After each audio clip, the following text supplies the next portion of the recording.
अस्सलाम वालेकुम viewers, welcome to my YouTube channel concept biology by Hasan. हम इससे previous biology and the service of mankind को हमने डिस्कस किया। उसका हमने एक पार्ट डिस्कस किया था कि जो बायोलॉजी है वो किस तरह हमारी मदद कर रही है फूड प्रोडक्शन में। और आज हमने देखना है कि डिज़ीज़ कंट्रोल में किस तरह बायोलॉजी हमारी मदद करती है। और इसके अगले लेक्चर में हम देखेंगे कि बायोलॉजी हमारे इन्वायरमेंट को कैसे प्रोटेक्ट कर रही है, कैसे उसको अच्छा कर रही है, उसमें किस तरह हमारी मदद कर रही है वो बायोलॉजी। तो हमने जो हमारा पहला पार्ट था जिसमें हमने देखा कि बायोलॉजी फूड प्रोडक्शन को, जिस तरह आपको पता है कि हमारी जो पॉपुलेशन है वो डे बाय डे इंक्रीज़ हो रही है, तो इसके वजह से अगर देखा जाए तो जो फूड है उसकी शॉर्टेज है। तो बायोलॉजी हमारी मदद करती है कि हम फूड को इंक्रीज़ करें ताकि पॉपुलेशन और फूड का जो बैलेंस है वो सही मेंटेन रह सके। तो आज हमने देखना है कि जो डिज़ीज़ कंट्रोल में बायोलॉजी हमारी किस तरह मदद करती है, आज हमने वो देखना है। तो आइए शुरू करते हैं। डिज़ीज़ कंट्रोल में हमारे पास 3 एरियाज़ हैं।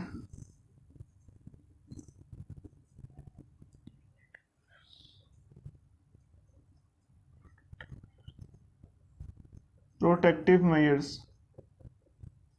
या प्रिवेंटिव मेजर्स भी आप इसको बोल सकते हैं। वैक्सीनेशन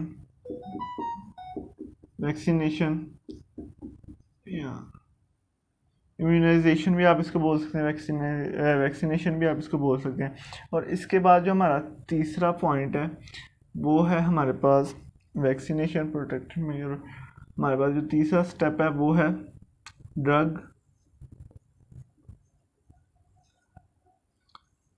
कंट्रोल या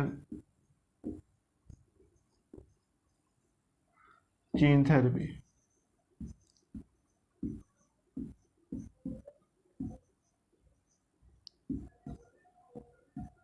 तो हमने देखने के आज हम इसके पहले जो पार्ट्स है प्रोटेक्टिव मेजर या प्रिवेंटिव मेजर्स को देखेंगे। इसके बाद अगले लेक्चर में वैक्सीनेशन को देखेंगे और उसके बाद ड्रग कंट्रोल या जीन थेरेपी। ये जो बायोलॉजी है इसने हमें जो प्रोटेक्टिव मेजर्स हैं, जो कोई डिज़ीज़ 2 तरह की होती हैं। एक होती है कि जिसको इनक्यूरेबल डिज़ीज़ होती है कि जिसका इलाज नहीं है, तो वो जो डिज़ीज़ है वो ज़्यादा ख़तरनाक होती है। उसके लिए बायोलॉजी हमें उसके प्रोटेक्टिव मेजर से बचना किस तरह है, उसको प्रिवेंट किस तरह करना है। एक होती है वो जो क्यूरेबल डिज़ीज़ है जिसका आसानी से इलाज मौजूद है, हर चीज़ उसके बारे में डिफरेंट उसके जो एस्पेक्ट्स हैं जिसमें उनके आ जाते हैं कि उसको कंट्रोल किस तरह करना है, उसको कैसे ख़त्म करना है। वो जो है वो तो उसके बारे में तो इतना नहीं है क्योंकि वो तो ठीक हो जानी है। अब जो इनक्यूरेबल डिज़ीज़ है ये ख़तरनाक डिज़ीज़ है। आपकी बुक में उन्होंने 2 डिज़ीज़ का जिक्र किया है जिसमें एड्स और एक हेपेटाइटिस है। तो अब बायोलॉजी ने हमारी मदद क्या की है, बायोलॉजी ने हमें बताया है कि इससे बायोलॉजी ने अवेयरनेस पैदा की है कि किस तरह ये काज किस तरह होती है, इसका कॉजेटिव एजेंट कौन सा है, इसका मोड ऑफ ट्रांसमिशन क्या है और हमने इससे किस तरह बचना है।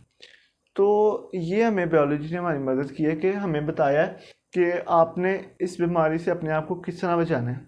तो हम ये जो 2 डिज़ीज़ हैं एड्स और उसके बाद हेपेटाइटिस को हमने देखना कि इसमें बायोलॉजी जो है हमारी क्या मदद कर रही है।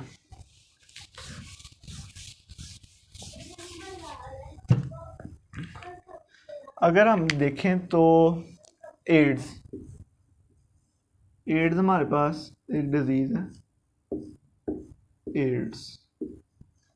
इसकी आपको फुल फॉर्म पता होगी, वो है acquired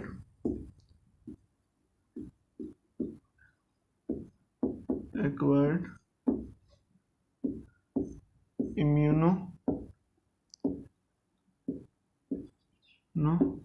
deficiency syndrome.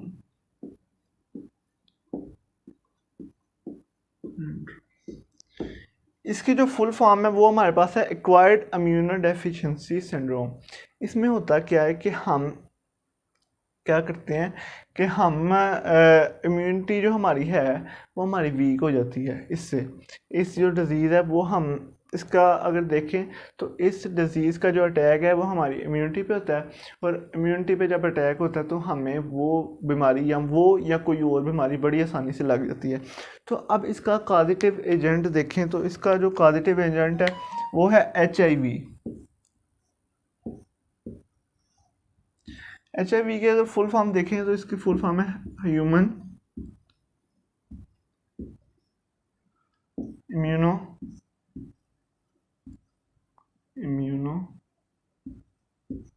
Virus, human immuno virus, ये इसका कॉजेटिव एजेंट है। अब इसमें ह्यूमन का स्पेसिफिकली वर्ड क्यों यूज़ किया कि ये कुछ जानवर हैं कि जिसमें ये HIV पाया जाता है पर उधर एड्स नहीं होती, तो इसलिए ह्यूमन में का नाम इधर ह्यूमन का वर्ड यूज़ किया गया कि ह्यूमन में अगर HIV अटैक हो गया तो इससे एड्स काज हो जाएगी। ठीक है, अब हमने देखना है कि इससे बचा किस तरह जाता है। तो हमारी जो बॉडी है उसमें मुख्तलिफ तरह के ग्लैंड्स हैं। तो ग्लैंड्स जब हैं तो ग्लैंड्स करते क्या हैं? ग्लैंड्स बेसिकली ग्लैंड्स का काम होता है सिक्रीशन करना। ग्लैंड्स क्या करते हैं? ग्लैंड सिक्रीशन करते हैं। अब हम देखें तो हमारे अंदर सलाइवरी ग्लैंड है, वो क्या करते हैं? सलाइवा रिलीज़ करते हैं। ठीक हो गया। और उसके बाद फीमेल के अंदर मेमरी ग्लैंड होते हैं जो क्या प्रोड्यूस करते हैं? मिल्क। उसके बाद अगर हम देखें इसमें स्वेट ग्लैंड भी आ सकते हैं जो क्या प्रोड्यूस करते हैं? स्वेट। और अगर हम देखें तो sperm cells, egg cells, semens, sperm egg,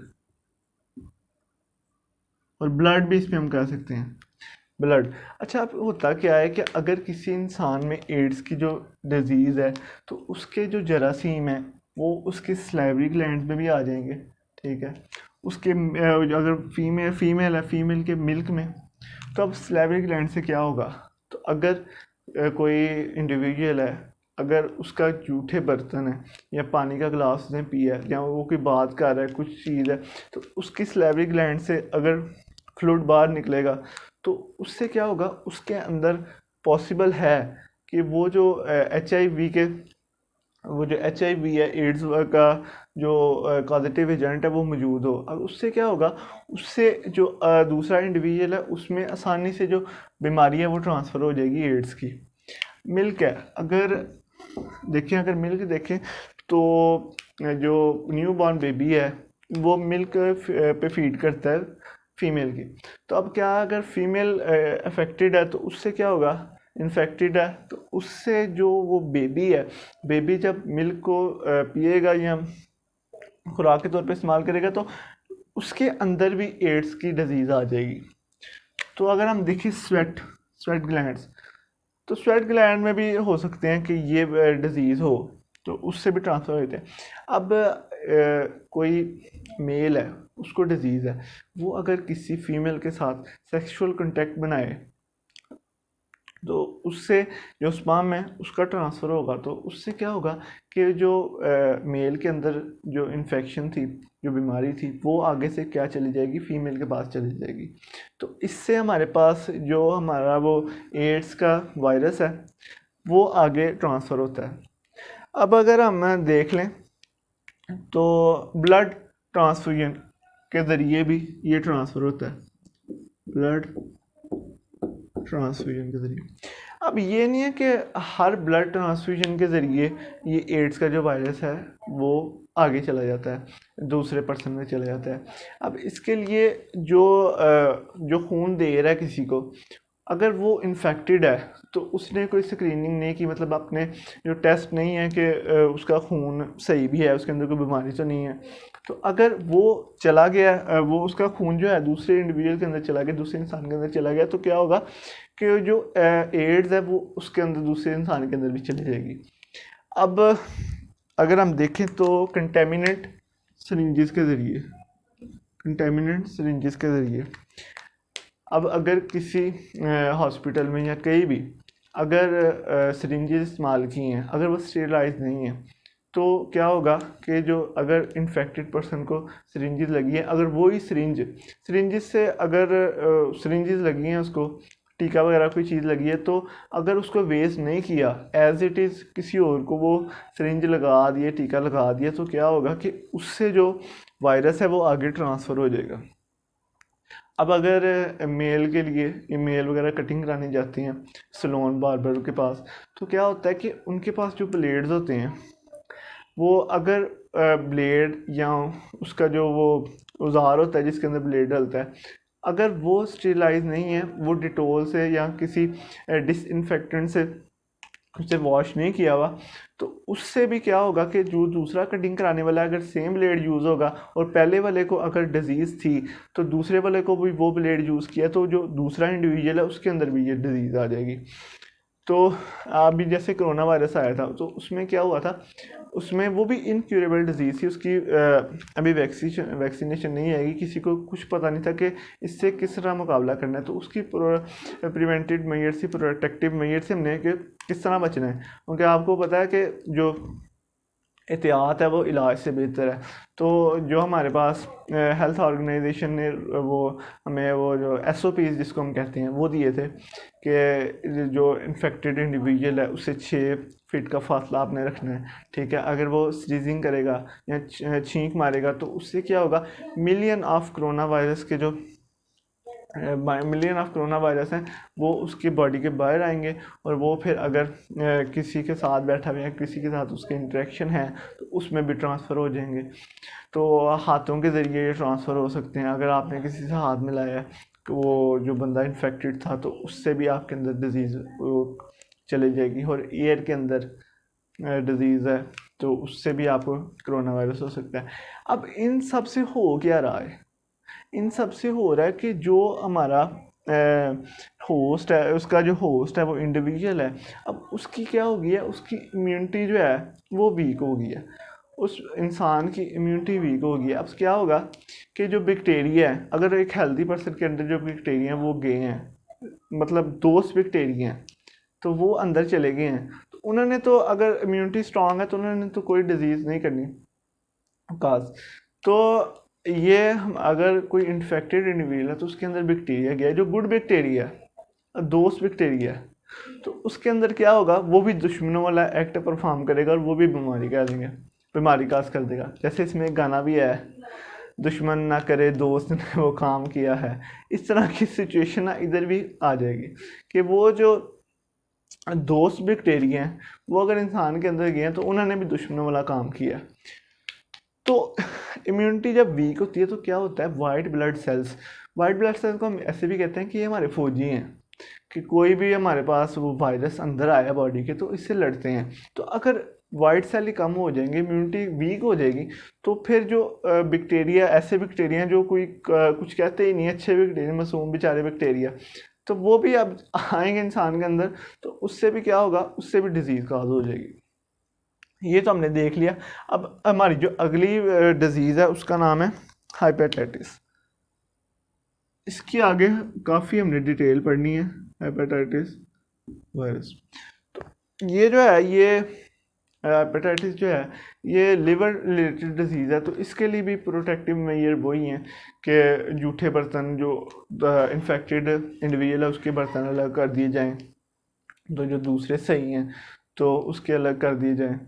तो उसके बाद जो सिरिंजेस वगैरह हैं वो स्टेरिलाइज होनी चाहिए, और ब्लड ट्रांसफ्यूजन उसके ज़रिए भी ट्रांसफ़र हो सकता है, तो हमें इससे भी बचना चाहिए। तो हेपेटाइटिस जो है वो किससे होता है, हेपेटाइटिस वायरस होता है, तो उससे हेपेटाइटिस किसी भी इंडिविजुअल को होता है। तो आज हमने देख लिया कि इनक्यूरेबल डिजीज़ जो हमारी बुक में थी वो कौन सी हैं, और उनसे हमने किस तरह बचना है। बायोलॉजी ने हमें क्या एहतियाती तदबीर बताई हैं कि आपने किस तरह इस बीमारी से लड़ना है, तो आज वो हमने देखा है। इसके बाद हम अगला जो इसका टॉपिक है, अगला जो पार्ट है इसी टॉपिक का अगला पार्ट, वो हम इंशाल्लाह नेक्स्ट वीडियो में देखेंगे। तो आज के लिए लेक्चर हुआ ख़त्म। अगर आपको ये वीडियो अच्छी लगे तो इस वीडियो को लाजमी लाइक भी कर दीजिएगा। आपसे मुलाकात है इंशाल्लाह नेक्स्ट वीडियो में। बहुत बहुत शुक्रिया वीडियो देखने का। ओके, फ़ी अमान अल्लाह।